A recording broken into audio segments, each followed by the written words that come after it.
Kadang kita merasa aman ya bahwa oh udah anak saya udah berjilbab gitu ya.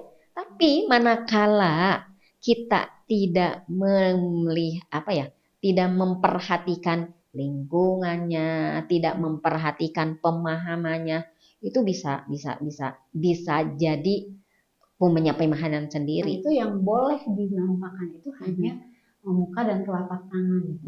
Artinya semua keindahan yang ada dalam diri wanita itu tidak boleh dipamerkan atau diperlihatkan kepada selain mahram. Islam itu sangat memuliakan wanita. Bisa jadi buat kita para orang tua yang saat ini diuji dengan tingkah laku anak-anak yang belum sesuai, kan suka sedih ya teh ya. Asal nggak pernah ngajarin begitu gitu. Benar. Justru mungkin yang saya pahami yang harus pertama kali diintrospeksi itu bukan menyalahkan anaknya. Iya itu benar. Tapi sebagai orang tua, ya Allah dosa saya yang mana gitu sehingga kok anak saya bisa sangat jauh gitu atau jangan-jangan saya yang berdosa gitu. Benar bahwa setelah balik itu adalah tanggung jawab pribadi. Tapi tetap kan kita tidak keluar dari batu, betul nggak? Awalnya dia yang ngajak. Nah, setelah dia masuk dan dia nyaman dengan itu, ternyata si yang ngajak ini ternyata sadar bahwa oh ini adalah salah. Maka sebagai pembawa tobatnya gitu ya, sebagai bentuk tanggung jawab dia coba ingatkan temannya itu bahwa maaf yang kemarin itu salah itu, kamu jangan masuk ke situ, ayo ini lagi keluar lagi. Apa yang dikatakan? Enggak, saya ini jalan saya. Benar, itu sebetulnya ya yang harus diwaspadai, tipu daya setan. Model, warna, dia sudah secara syariatnya itu syarat ketentuannya udah dipenuhi. Benar. Tapi gimana ya? Pengen menonjol, tabarruj itu kan muncul ya. Iya benar. Dari warna, jadi kita berbicara udah di level yang sudah istiqomah nih gitu. Ternyata Allah juga kan menguji deh. Iya. Bahkan menurut pemahaman saya yang sudah meninggalkan warna-warna yang cantik itu, hitam sekalipun gitu ya, sudah hitam, itu tuh Allah masih menguji hatinya gitu. Dengan dia berjilbab, dia melindungi dari kemaksiatan. Benar. Dengan dia berjilbab, kemudian dia meningkatkan sholatnya, kehusuan dalam sholat, akhlaknya. Kan kadang ada yang penting hatinya aja dijilbabin. Gimana hatinya mau dijilbabin, fisiknya aja nggak dijilbabin gitu. Muslimah adalah wanita yang dimuliakan dalam Islam.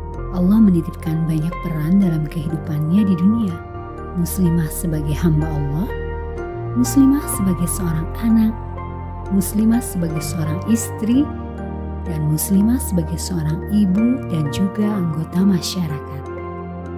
Namun tidak semudah yang dibayangkan dalam menjalankan perannya.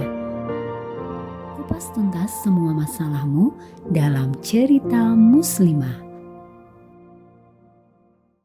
Assalamualaikum warahmatullahi wabarakatuh. Alhamdulillah sahabat MK, bertemu lagi di kesempatan istimewa kali ini bersama saya dan ustazah kita semua, Teh Siti Sumarni, dan kita akan ngobrol diskusi dengan Teh Siti kali ini. Banyak hal yang bisa kita bahas tentang apa? Kita langsung saja sapa narasumber kita kali ini. Teh Siti, Assalamualaikum warahmatullahi wabarakatuh. Waalaikumsalam warahmatullahi wabarakatuh. Alhamdulillah, sehat Teh? Alhamdulillah.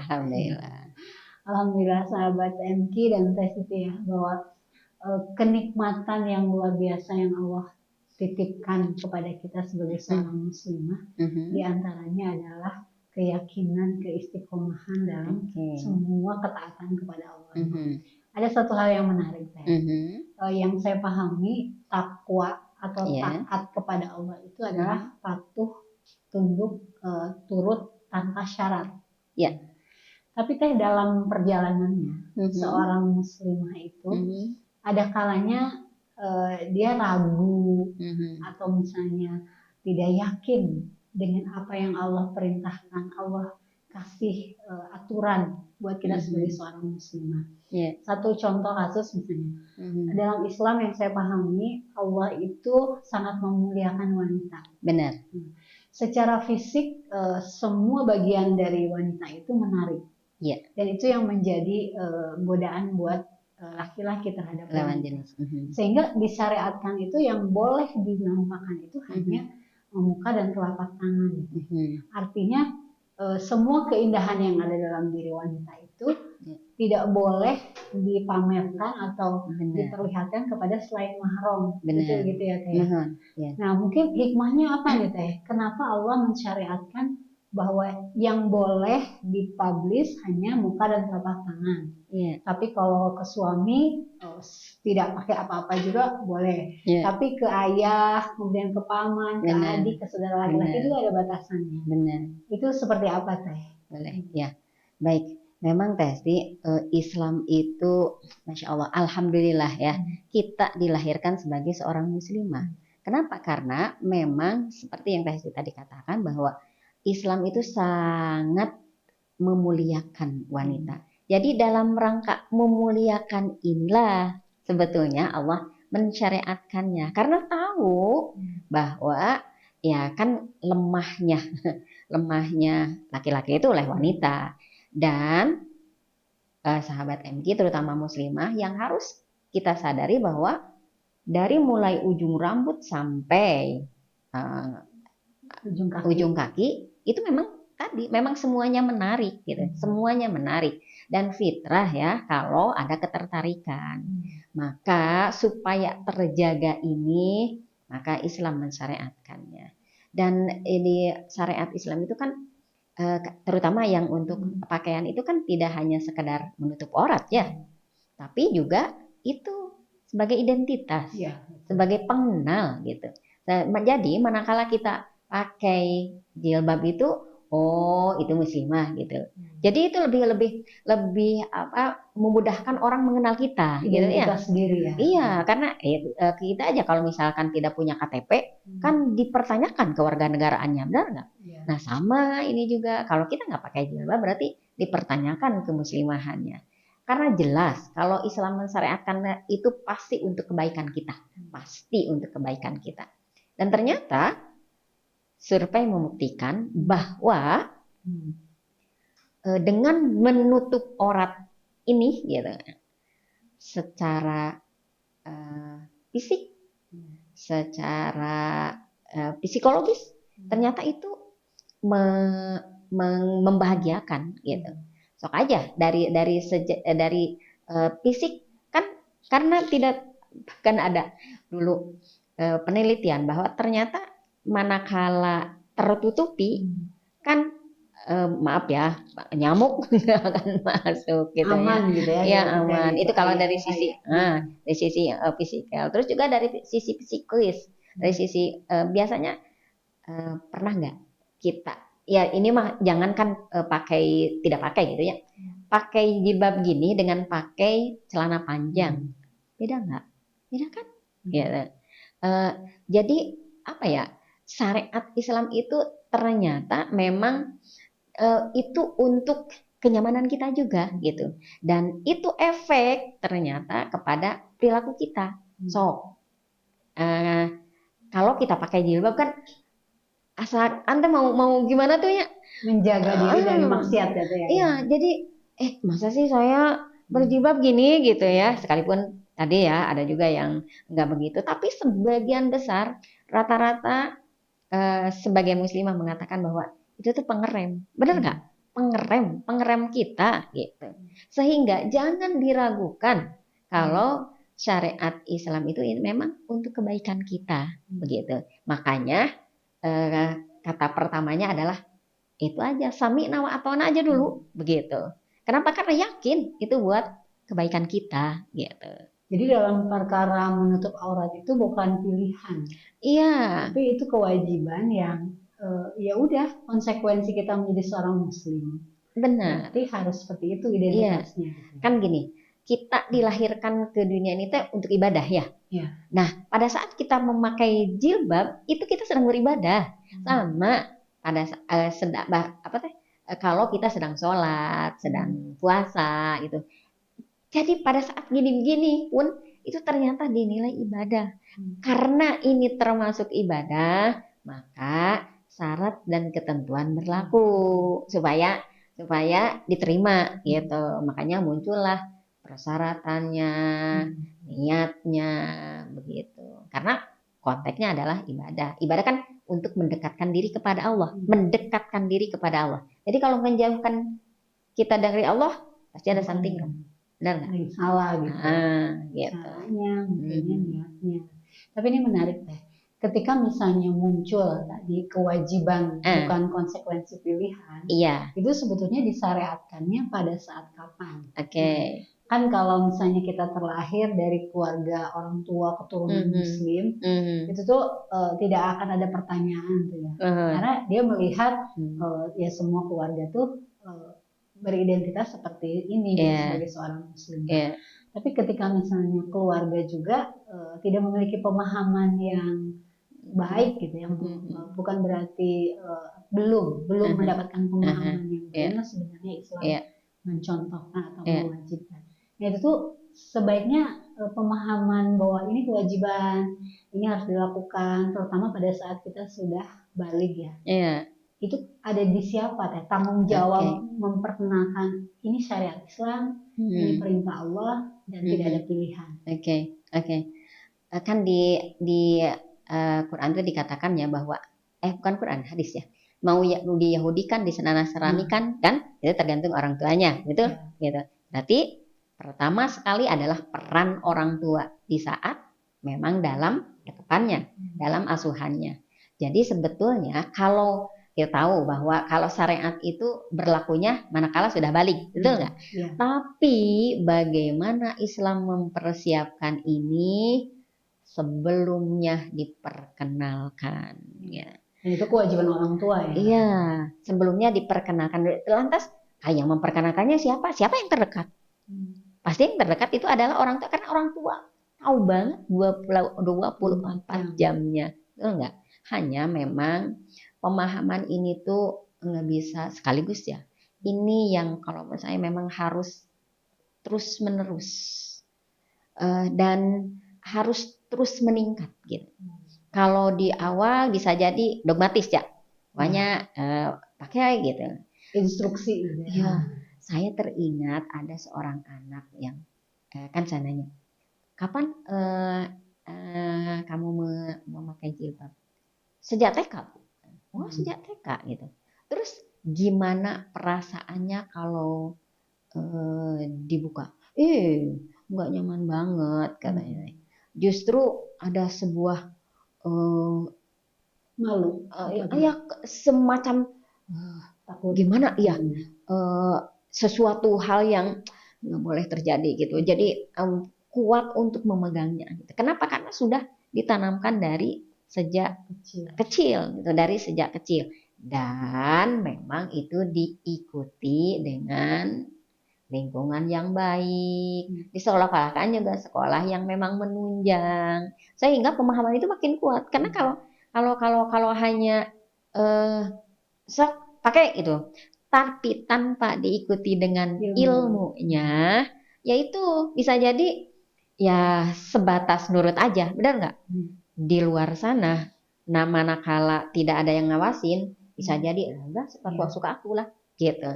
Berarti memang harus diikuti dengan itu aja, dengan pemahamannya. Ya, belajar terus menerus dan pemahaman. Benar. Sesuai leveling anaknya. Iya, itu barangkali ya yang maaf ya, yang kadang kita lupa. Kadang kita merasa aman ya bahwa udah anak saya udah berjilbab gitu ya. Tapi manakala kita tidak tidak memperhatikan lingkungannya, tidak memperhatikan pemahamannya, itu bisa jadi punya pemahaman sendiri. Ada kasus, Pak, dan ini bilang ke ayahnya, teh katanya, ayahnya ini yang cinta.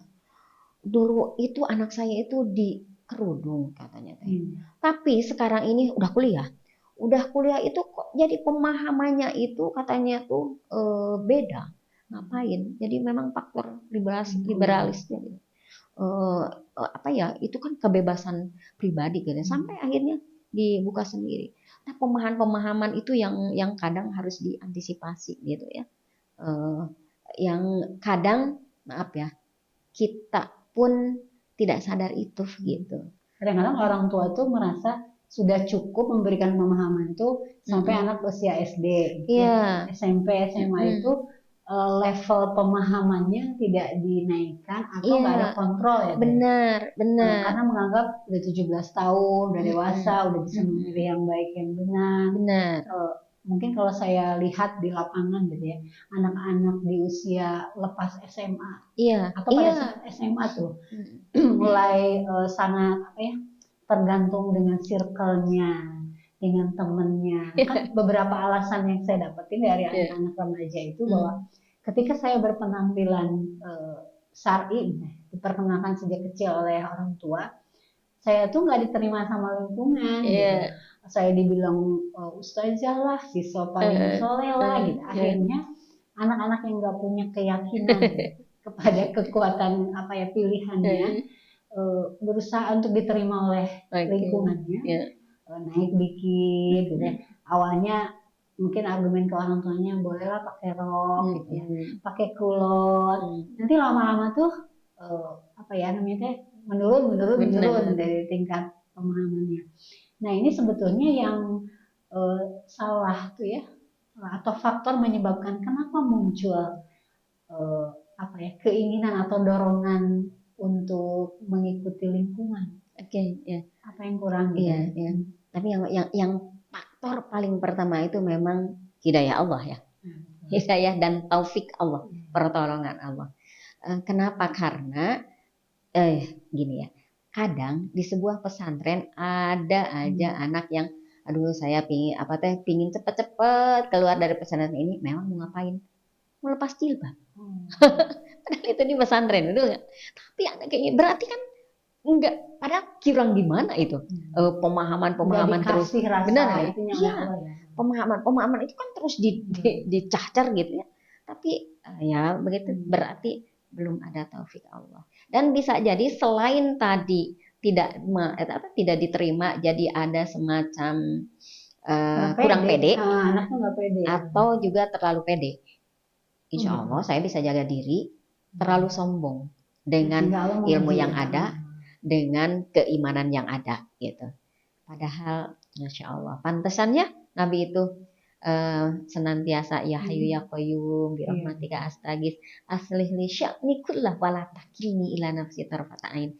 Jangan serahkan urusanku walau sekejap mata ya. Ya karena itu kan bisa jadi paginya beriman, sorenya kafir.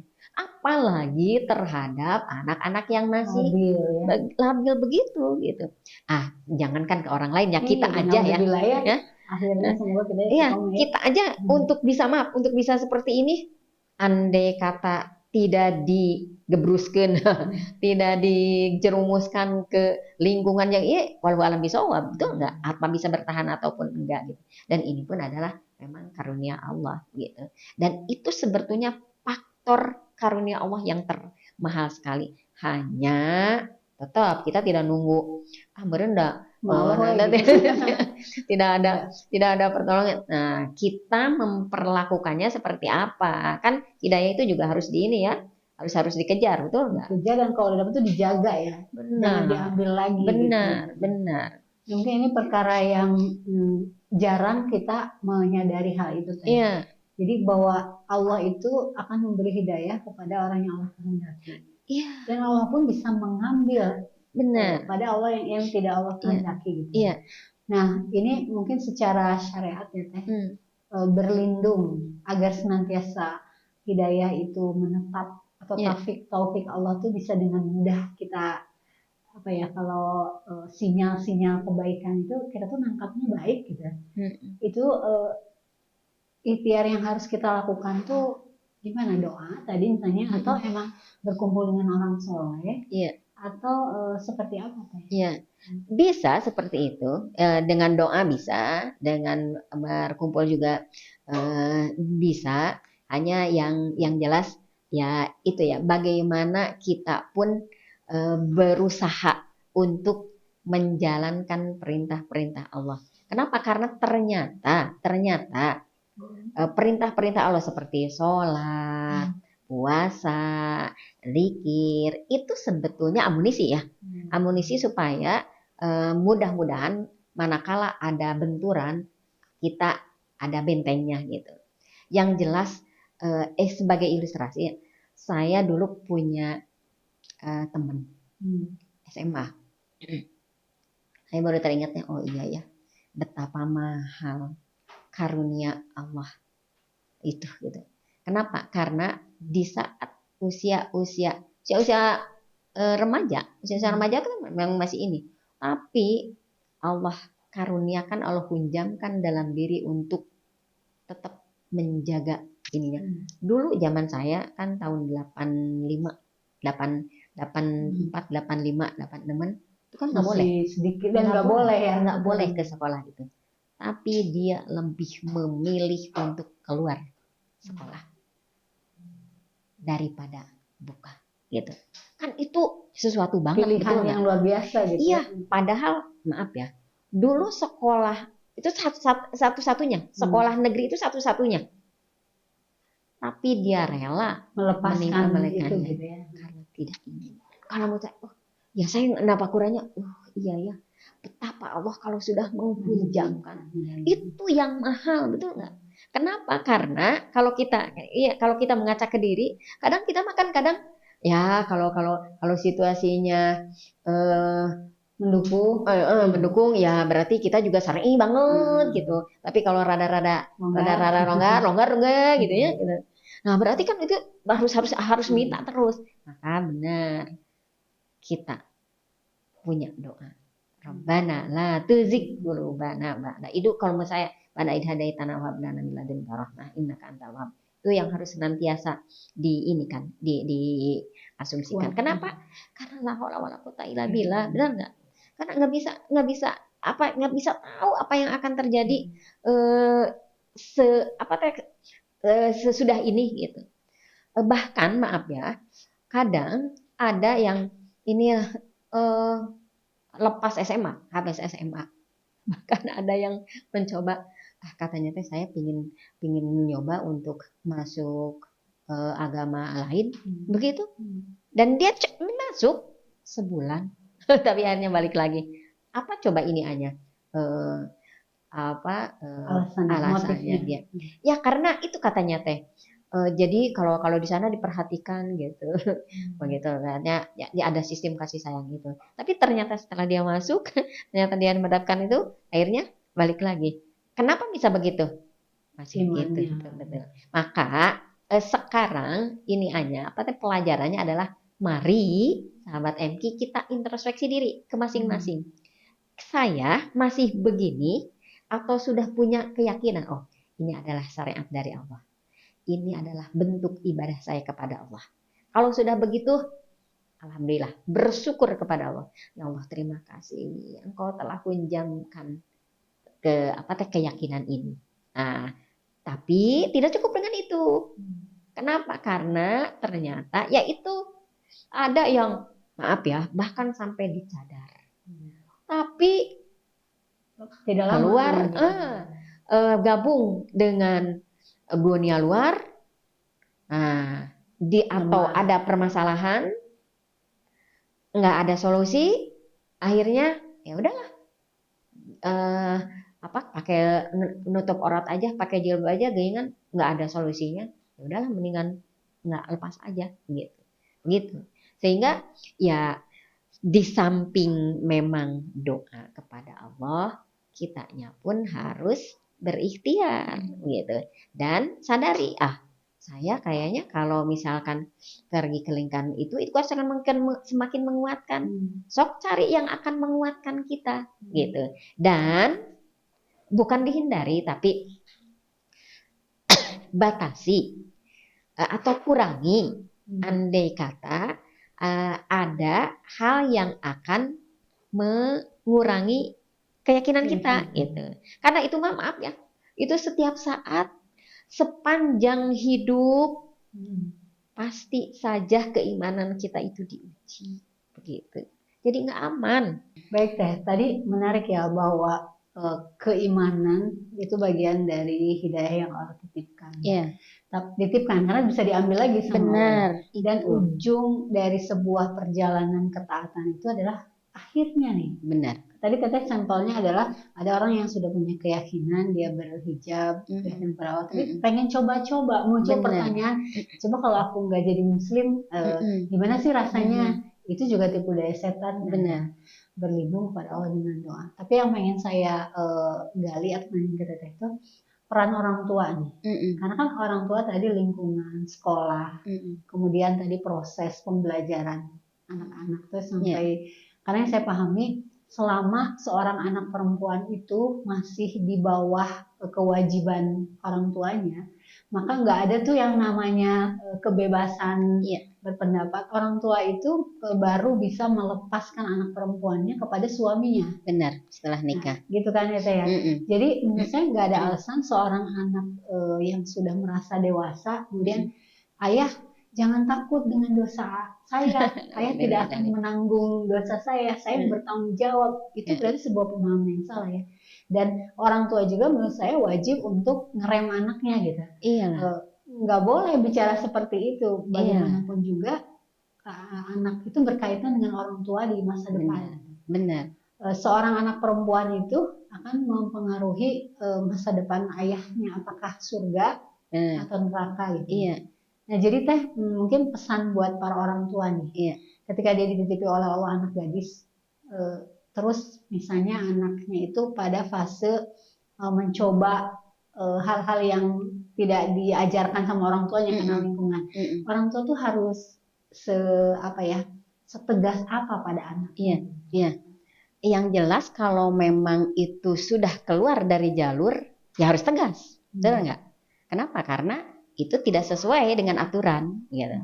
Berarti harus di-cut. Gitu. Tapi kalau dibiarkan justru nanti makin kebablasan gitu. Dan kalau kita sudah ngelihat rambu-rambu itu, gitu, jadi jangan sampai udah terlalu jauh, ada sulit nih ininya, gitu. Karena rata-rata, maaf ya, kadang yang itu baru sudah jauh, baru kan ada seorang naudzubillah min dzalik ya. Ini karena memang orang tuanya yang maaf ya, kurang memperhatikan, cari perhatian ibaratnya gitu ya. Ngapain katanya Teh? Di Islam juga begini katanya Teh, nggak mendapatkan ketenangan. Ya udah saya mau mencari ketenangan sendiri lah. Apa akhirnya? Masuk agama lain ya. Dan sudah itu baru orang tuanya menyesal banget. Dan mau ini lagi, mau diambil lagi. Ternyata tidak semudah. Kenapa? Kan dia sudah punya ya ini adalah jalan hidupku gitu. Nah, jangan sampai seperti itu. Benar kadang itu. Benar bahwa setelah balik itu adalah tanggung jawab pribadi. Tapi tetap kan kita tidak keluar dari batu, betul nggak? Kita orang tua masih punya kewajiban untuk mengingatkan. Sebatas mengingatkan memang. Kalau sudah diingatkan, lantas memang dia masih punya pemahaman yang lain, itu udah beda. Minimal kita sudah punya peran gitu, sudah memerankan, sudah melaksanakan tugas kita sebagai seorang orang tua gitu, orang tua sebagai orang tua gitu. Karena kalau bagaimanapun jelek, buruk, baiknya itu adalah anak gitu. Jangan juga gini, kadang lepas sudah saya karena nggak terima, kenapa? Padahal saya udah ngedidik dari kecil, tapi akhirnya gitu, ya udahlah, enggak lepas. Tidak boleh menyerah gitu. Benar, justru harus dirangkul, harus diraih. Karena bisa caper, cari perhatian, atau memang ada pemahaman yang miss, yang memang harus diluruskan. Kalau oleh orang tua meluruskannya, apalagi sekolah seorang ibu ya, tahu bagaimana karakter anak itu, sehingga bisa dengan pelan tapi pasti, daripada dinasihati ataupun dikasih tahu sama orang lain, itu enggak. Tapi kalau seorang ibu dan bapak, dan itu kalau menurut saya itu justru akan punya nilai lebih, benar nggak? semakin harmonis keluarganya, benar nggak? Dan yang paling pasti bahwa ini adalah salah satu bentuk kasih sayang Allah dengan begitu. Karena bisa jadi selama ini kita terlalu aman, merasa sudahlah, insya Allah saya percaya gitu ya. Tapi justru dengan begitu, oh ternyata nggak bisa seperti itu. Tetap aja pengawasan itu kan harus terus kan. Kan kita sering begitu ya, sering udahlah percayalah gitu ya. Nggak seperti itu. Iman itu seperti gelombang, kadang naik dan kadang turun, betul nggak? Dan di saat turun inilah bisa jadi ya itu hantaman dari sana sini, bisa jadi yang membuat iman turun itu permasalahan hidup, bisa jadi lingkungan, bisa jadi kesehatan, bahkan bisa jadi ekonomi, tawaran dunia gitu ya. Iya. Kepopuleran, benar. gitu ya, pekerjaan. Iya, apalagi kalau untuk maaf ya, kalau untuk usia-usia remaja dunianya tuh masih tinggi, benar nggak? Nggak mikir, nggak masuk gitu kita ngomong akhirat. Iya, nggak akan gitu. Pingin inilah aku gitu kan. Aktualisasi diri gitu, menunjukkan benar bahwa saya bisa gitu. Tapi harus ingat bahwa tetap orang tua harus mendampinginya, minimal jangan-jangan ini juga introspeksi diri untuk saya pribadi terutamanya, untuk kita juga. Jangan-jangan selama ini kita kurang ngedoakan anak. Ya betul. Boleh fisiknya jauh, tapi hati terus terikat gitu. Terikat. Dengan apa? Doa.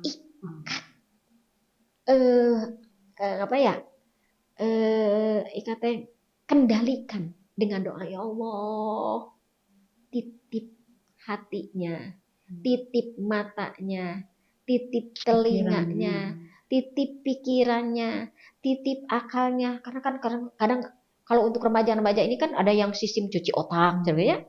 Ada pemahaman-pemahaman yang sepertinya benar tapi menjerumuskan, betul nggak? Bahkan maaf, naudzubillah min dzalik, sampai ada yang tega mencuri, tega menghina orang tua, bahkan naudzubillah min dzalik mengkafirkan orang tua. Kan itu pemahaman-pemahaman yang salah, harus diwaspadai, betul nggak? Jadi tetap aja kalau menurut saya harus dipantau begitu. Saya jadi teringat kepada ini ya, bahwa ketika kita nih orang tua dulu kan minta anak kepada Allah ya, berdoa ingin dikaruniai anak. Setelah Allah titipin anak, terus kita waktu masih kecil mah dijagainnya tuh physically ya. Maksudnya jangan sampai jatuh, gimana dia berkembang. Tapi kita lupa pada fase tertentu tidak peduli atau care itu lagi ngedoain anak tuh ya. Kan kalau dulu itu waktu balita mungkin atau masih kecil, anak sakit sedikit tuh kita ya Allah gitu ya, berlindung pada Allahnya, selamatkan anak saya. Waktu SD itu didoakan seperti itu. Nah mungkin tadi cerita Teteh ya, sebetulnya ketika Allah menguji orang tua dengan anaknya, itu tuh Allah tuh mengingatkan kita, hey masih punya anak gitu. Ada hak anak untuk didoakan, ada hak anak untuk diperhatikan, ada hak anak untuk dilindungi, disayang. Sampai tadi Teteh menyampaikan tariklah gitu, rangkullah gitu, kaitkan ya nantinya. Bisa jadi buat kita para orang tua yang saat ini diuji dengan tingkah laku anak-anak yang belum sesuai, kan suka sedih ya Teh ya, nggak pernah ngajarin begitu gitu. Justru mungkin yang saya pahami, yang harus pertama kali diintrospeksi itu bukan menyalahkan anaknya. Iya itu benar. Tapi sebagai orang tua, ya Allah dosa saya yang mana gitu, sehingga kok anak saya bisa sangat jauh gitu, atau jangan-jangan saya yang berdosa gitu. Bisa benar. Begitu nggak Teh, boleh nggak gitu? Iya, karena selama ini terkadang justru yang disalahkan adalah ini nih gara-gara lingkungannya nih, ini gara-gara salah gaul nih, ini dari gara-gara sekolahnya, terus saya ke anaknya gitu. Sementara kita lupa bahwa itu sebetulnya sumbernya dari kita sendiri yang tanpa kita sadari. Makanya memang benar ya, kalau terjadi apa-apa tuh jangan nunjuk dulu ke orang gitu. Sudah, itu mah bahan introspeksi kita. Seperti terjadi di luar sana gitu, itu sebetulnya bahan introspeksi kita, cuman lewat dia gitu. Pesan Allah gitu ya melalui Iya, cerita itu pasti. Iya. Kenapa? Karena banyak sekali yang karena dipojokkan, karena itu justru yang akan melesatkan. Karena dengan begitu, dengan hujatan itu, kan dia jadi benar-benar tobatan nasuha ya. Dan ia meminta ampunannya kan.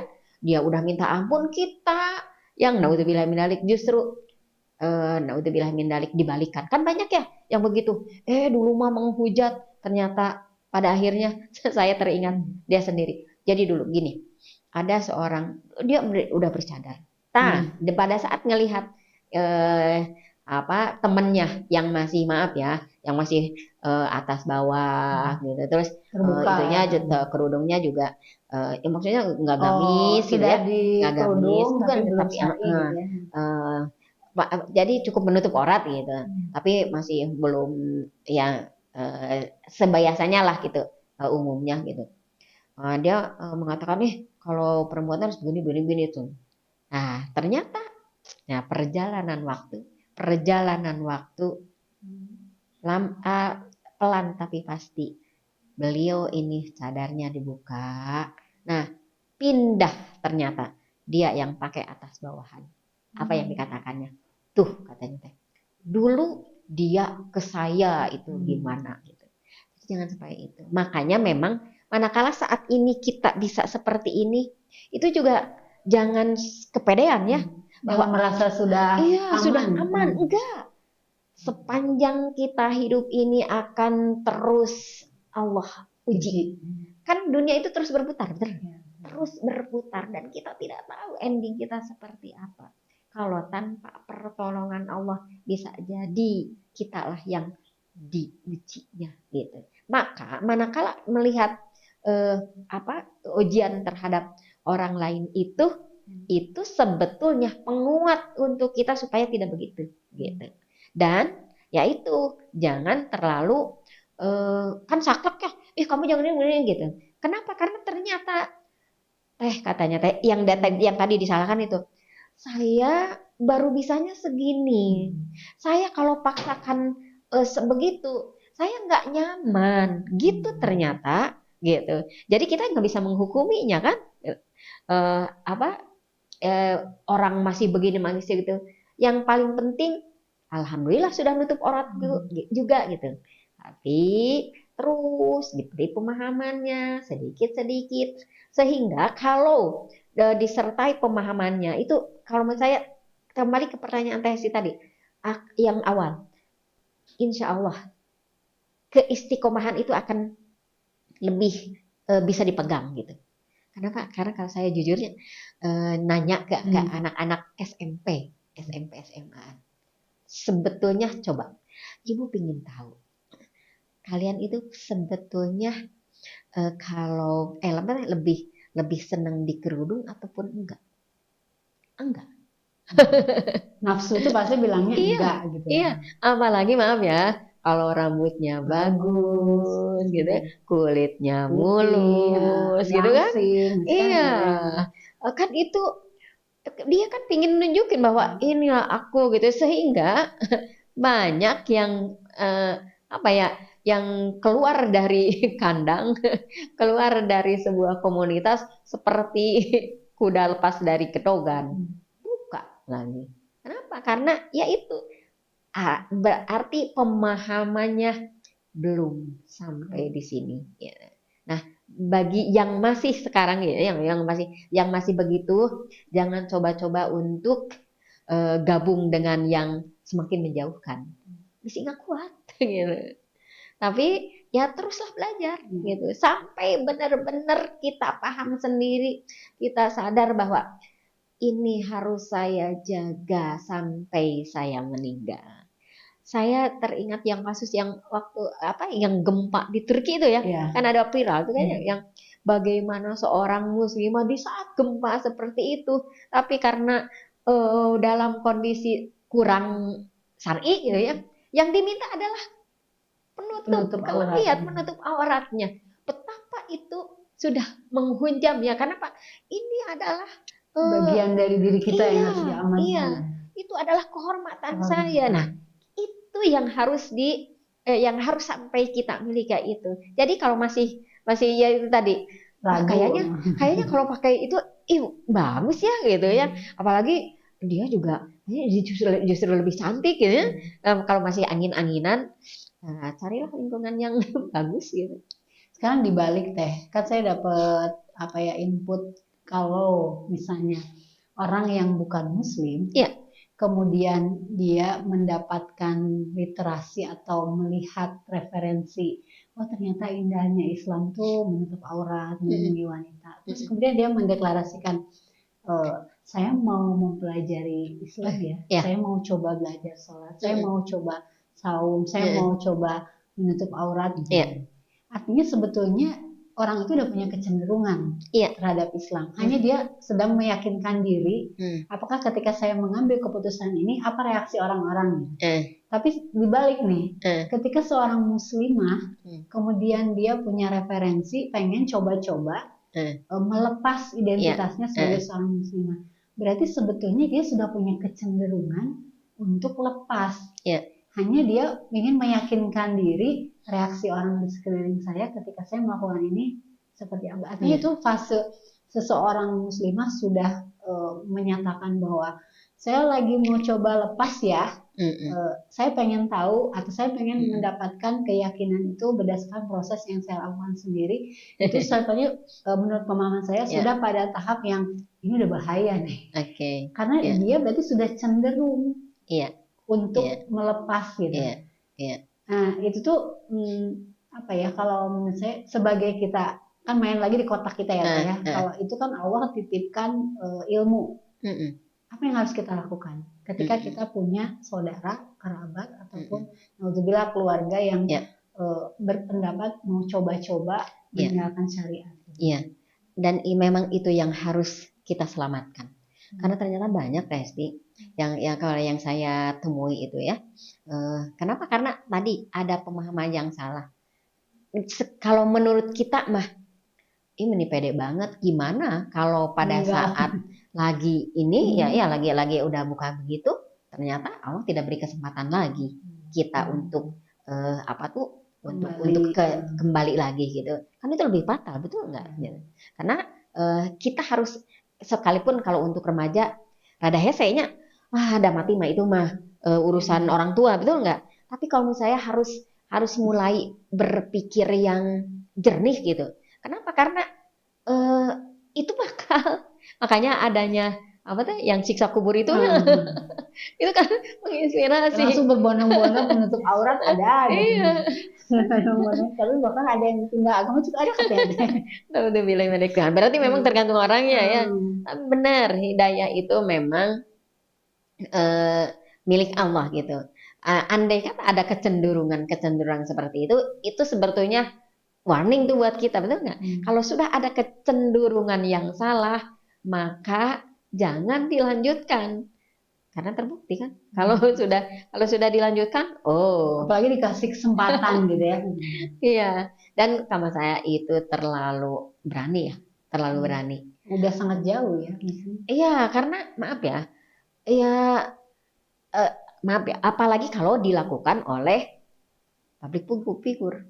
Sudah berapa banyak yang akan terpengaruh ya. Pokoknya jangan ke public figure. Kita juga kalau naudzubillah min dzalik ya, jadi jalan sehingga teman kita jadi terbawa, naudzubillah min dzalik ya. Dan ini sama, ini juga dilakukan ada kasus ini mah anak SMA gitu. Dia punya pemahaman yang salah, ngajaklah temennya. Nah, saat dia sadar, pemahaman saya itu salah.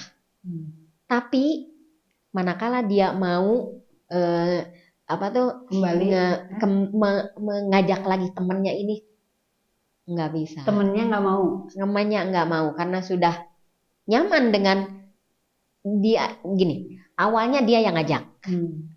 Nah, setelah dia masuk dan dia nyaman dengan itu, ternyata si yang ngajak ini ternyata sadar bahwa ini adalah salah.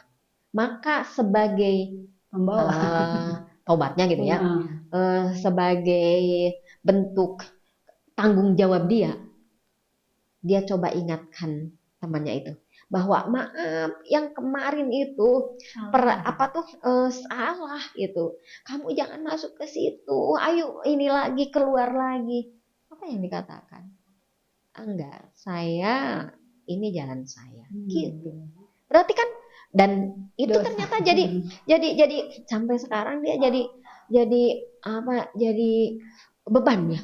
Aduh, teh katanya teh saya sudah membawa orang lain ke jalan yang salah gitu. Nah, jangan sampai seperti itu. Maka kalau untuk yang maaf ya, kalau yang jelas-jelas itu secara aturannya tidak syar'i, salah, jangan coba-coba. Jangan coba-coba. Kenapa? Karena ya kalau ada yang terinspirasi, berarti kita ke bawah, betul nggak? Kan bisa jadi kita sudah sadar, tapi yang susah kita gitu. Baiklah. Baik, Teh, ada yang nitip pertanyaan dari ya. Gimana, ada pertanyaan dari kru MG? Oh ya, kan jilbab itu kan kewajiban Iya. dalam Al-Quran dan hadis juga. Uh-huh. Terus kemudian karena Islam mewajibkan seseorang berjilbab itu pasti kan ada manfaatnya. Nah, apa nih manfaat dari seseorang berjilbab itu? Ya. Sebetulnya ya kan fungsi pakaian dalam Islam itu selain menutup aurat, juga tadi sebagai identitas diri, juga sebagai perhiasan. Kan dengan jilbab itu kadang lebih indah, benar nggak? Tapi ada yang lebih penting lagi, sebagai takwa. Gitu. Itu adalah takwa. Ya, bahwa pakaian itu adalah sebagai kepribadian, sebagai bukti ketakwaan seseorang. Di surat Al-A'raf, teman-teman bisa baca di ayat 26, bahwa pakaian takwa itu. Jadi jilbab itu sebetulnya untuk pelindung kita, untuk lebih mendekatkan kita kepada Allah, untuk menjaga kita. Maka tidak cukup hanya jilbaban aja, tapi harus diikuti dengan lisannya yang bagus, perilakunya yang baik gitu. Jadi tidak akan muncul, maaf ya, jilbabnya aja yang besar, mulutnya nggak dijaga, nggak akan muncul seperti itu. Karena jilbab dalam Islam adalah sebagai pakaian takwa, gitu. Jadi artinya bukan masalah proses dia mengcover diri ya, tapi itu bagian atau proses awal untuk kemudian dia melengkapi ketaatannya kepada Allah. Benar. Dengan dia berjilbab, dia melindungi dari kemaksiatan. Benar. Dengan dia berjilbab, kemudian dia meningkatkan sholatnya, kehusuan dalam sholat, akhlaknya. Iya.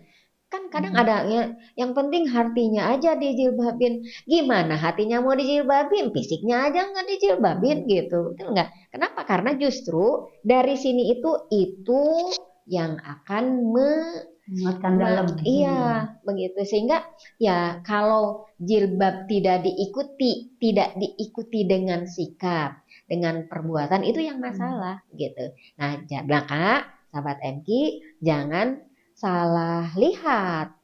Tidak cukup kalau hanya ngelihat penampilannya aja. Kenapa? Karena kalau melihat penampilannya aja bisa jadi yaitu itu aja keringan maaf ya. Kadang masih maksiat. Nggak akan begitu. Karena kalau pakaian takwa itu kan peredam, betul nggak? Pencegah. Kan tadi bahwa takwa itu kan kehati-hatian ya. Bagaimana itu menjadi peredam bagi dia untuk melakukan hal-hal yang tidak baik. Karena kejarannya adalah ridho Allah. Ya. Allah suka nggak dengan ini gitu. Karena kalau maaf ya, kalau sudah kesukaan Allah, kecintaan Allah, sekalipun manusia tidak suka, kamu mah kayak nenek-nenek gitu. Kamu mah gini, nggak akan pengaruh gitu. Kenapa? Saya melaksanakan ini sebagai bentuk ketaatan saya kepada Allah, begitu. Tapi ini ya, dari diri seorang wanita gitu ya, bahwa memang softwarenya itu ingin dipuji, Iya. ingin dibilang cantik, ingin apresiasi, Benar, ingin sehingga diperhatikan. Ya. pada prakteknya ketika sudah berpakaian syar'i pun tipu daya itu mengganggu. Iya, benar. Itu sebetulnya ya yang harus diwaspadai. Tipu daya setan. Model, Benar. warna, dia Iya. sudah secara syariatnya itu syarat ketentuannya udah dipenuhi. Benar. Tapi gimana ya, pengen menonjol, tabarruj itu kan muncul ya. Ya benar. Dari warna, Benar. jadi kita berbicara udah di level yang sudah istiqomah nih gitu. Ternyata Allah juga kan menguji deh. Iya. Bahkan menurut pemahaman saya, yang sudah meninggalkan warna-warna yang cantik itu, Iya. hitam sekalipun Iya, gitu ya, iya. sudah hitam, itu tuh Allah masih menguji hatinya gitu. Benar. Aku Benar. sih yang paling syar'i, Iya. aku yang paling benar. Nah, Benar. jadi sampai akhir hayat itu perjuangan ya Teh. Benar. Ya itulah dunia. Dunia memang ini ujian. Jadi jangan aman. Dalam kondisi apapun enggak aman. Enggak aman. Kenapa? Karena ya dunia akan dipergilirkan dalam kondisi dalam kondisi apapun itu ada pesan yang Allah ingin sampaikan kepada kita. Tapi intinya adalah bagaimana kita tetap di track Allah itu, bagaimana kita tetap di track Allahnya itu, begitu. Makanya kan mau berpakaian juga harus doa, gitu ya. Iya. Terus mau bercermin juga doa. Benar. Itu yang melindungi. Itu Testi kayaknya yang memang sahabat MG kita sendiri. Setiap kita mau berpakaian, apakah kita senantiasa berdoa dulu? Sehingga maaf ya, kadang kalau kita tidak berdoa ya wajar kalau eta tadi sering terkelabui, maaf ya, dan terkadang memang kalau wanita semakin ditutupi semakin cantik. Lihat katanya Teh, orang-orang yang berjilbab itu justru makin menawan gitu. Ujian, betul nggak? Itu ujian banget bagi kita. Bahkan Teh saya pernah dapat statement gitu nih. Bagi yang tertutup gitu ya, kemudian underwear-nya kelihatan sedikit, itu tuh sudah fantasi laki-laki itu udah luar biasa gitu. Artinya kan, maksudnya kayak kan cantik ya. Kalau ahwat itu kan memang indah ya. Terus dia memakai misalnya underwear rok yang berenda. Maaf ya sedikit. Ini biar ahwat pada tahu gitu.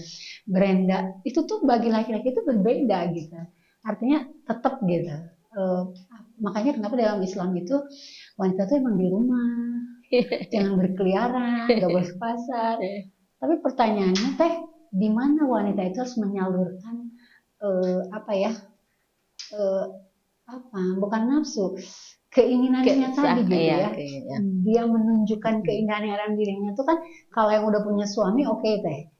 Tapi yang nggak punya suami kan itu nggak bisa ditahan. Ini gimana solusinya?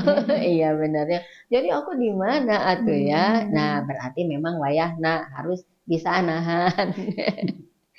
Tapi kalau yang belum kalau yang belum menikah mah ada waktunya. Paling bagaimana sekarang ini itu mematangkan ilmunya gitu.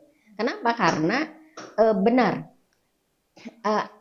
karena dengan ilmunya itu, kalau misalnya dengan pemahaman ilmunya itu yang membuat dia bisa tahu, oh saya tuh memang bukan gini seperti dandan gitu ya, bukan tidak boleh tapi ya sewajarnya aja gitu kan. Kadang gini, terus kalau ditanya gitu kalau yang belum nikah dandan untuk siapa katanya, kalau itu kan untuk suaminya. Ya katanya Teh Bu, kalau kita kan untuk ini cina, untuk diri sendiri cina, untuk diri sendiri. Tapi kalau untuk diri sendiri sebegitunya gitu, sampai maaf ya menghabiskan waktu gitu. Sebetulnya kita sendiri pun bisa ini ya, bisa introspeksi.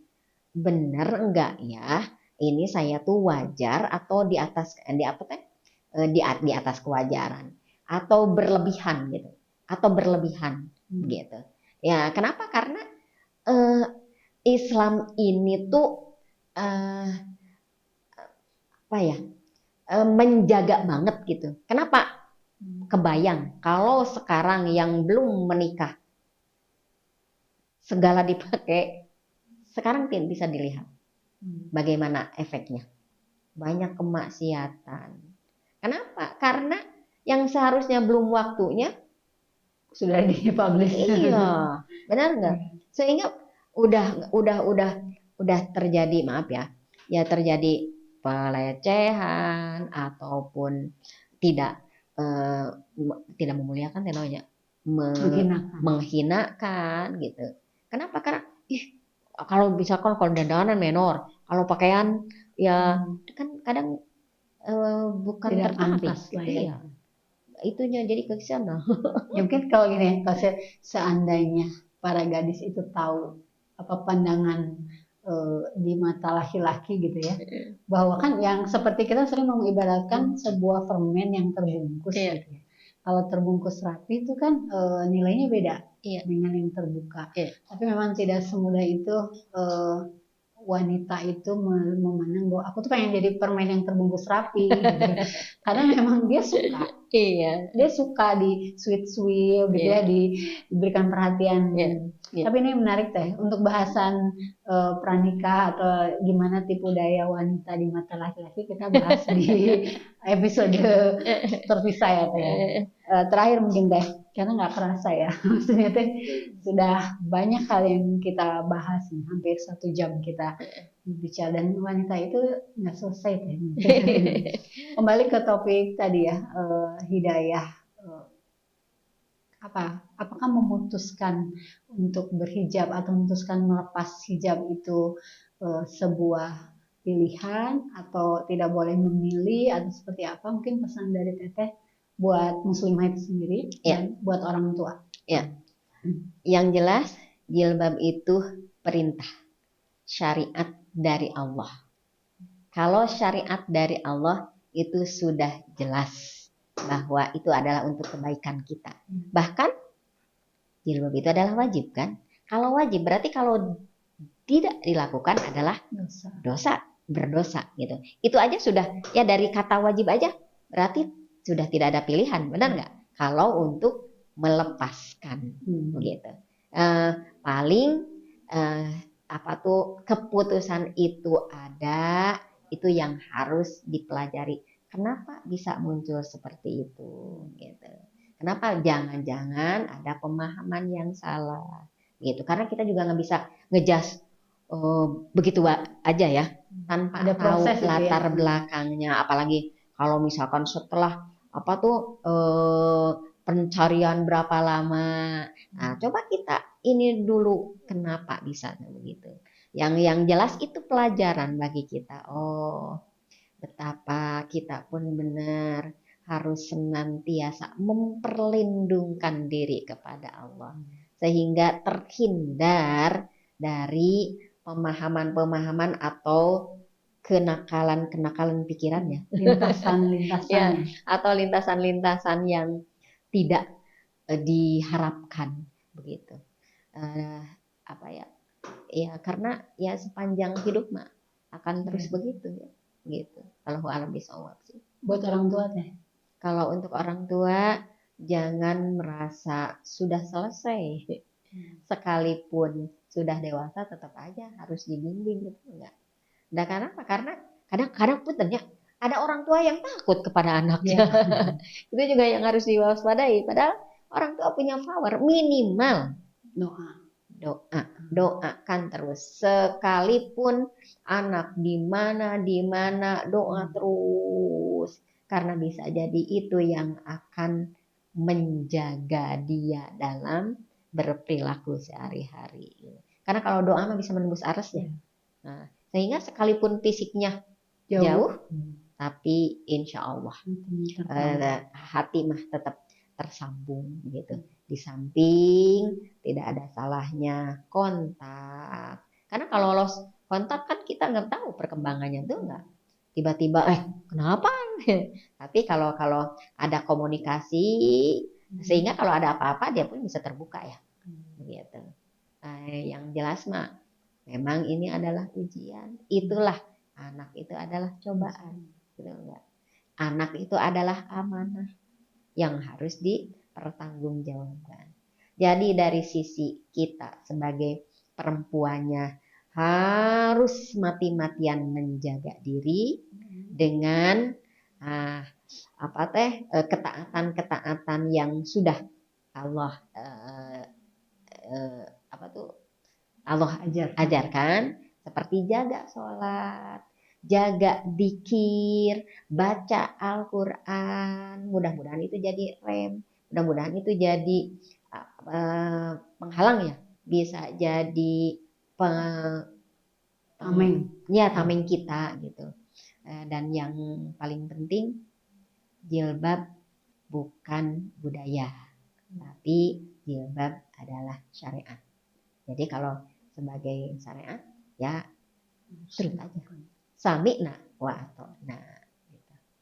Masya Allah, alhamdulillah sahabat MQ, ini sebuah informasi dan juga ilmu yang sangat berharga ya buat adik-adik para muslimah, buat kita para muslimah yang sudah memiliki pemahaman. Semoga istiqomah, semoga kita jaga hidayah dan taufik dari Allah ini nggak diambil lagi, berkumpul dengan orang-orang soleh, lingkungan yang baik, minta kepada Allah agar sampai akhir hayat kita bisa menjaga syariat ini. Dan buat para orang tua, apapun ujiannya jangan menyerah, minta tolong kepada Allah, insya Allah akan ada hikmah di balik setiap peristiwa ya.